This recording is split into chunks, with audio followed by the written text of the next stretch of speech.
Hey, welcome back to Helpful Think. I'm your host, Jim, and this is where we dive into weird, random stories behind stuff you use every day and probably don't think twice about. Today, we're tackling the paperclip. Yeah, that little metal squiggle holding your life together, or at least your grocery list. You'd think it's been around forever, right? Wrong. This thing's got a twisted history, pun intended, and it's way more interesting than it has any right to be. Let's dive in.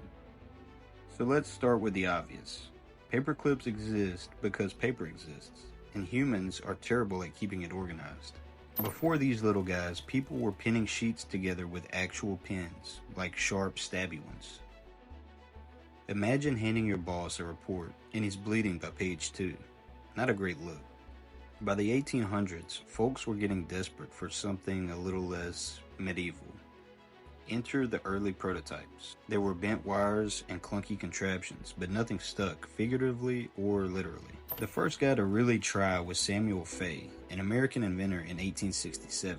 He patented a wire thing to hold fabric together. Think sorta kinda like tailoring, not so much paperwork. It wasn't even for paper, but people saw it and went, that could work for my tax receipts. Problem was, it sucked. Too fiddly, not grippy enough, strike one. Now here's where it gets good. You might have heard the paperclip was invented by a Norwegian dude named Johan Failer. That's half true. In 1899, he patented a paperclip design. Simple loop of wire, kinda like what we know today. Thing is, Norway didn't have the machines to mass produce it, so it never took off. Meanwhile, across the pond, a British company named Jim was already pumping out the real MVP, the double oval paperclip we all know. No one's sure who at Jim came up with it, probably some underpaid clerk doodling on his lunch break. But by the early 1900s, it was everywhere. Vaylor gets the romantic credit, but Jim's the one that actually clipped the world together. Here's the surprising bit. The paperclip's big hero moment wasn't about paper at all. During World War II, Norwegians wore paperclips on their labels as a silent screw you to the Nazis. Why? Because it was a subtle nod to Vaylor, their hometown guy, and a way to say they were united, clipped together if you will. Meanwhile, the Nazis were too busy losing the war to decode the symbolism. So yeah, this boring office tool doubled as a middle finger to fascism. Not bad for a scrap of wire.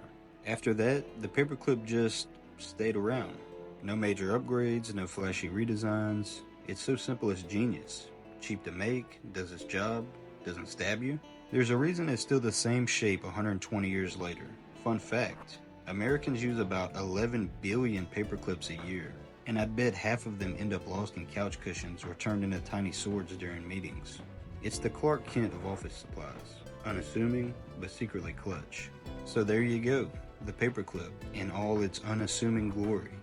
Next time you untwist one to fix something that it wasn't made for, give it a little nod.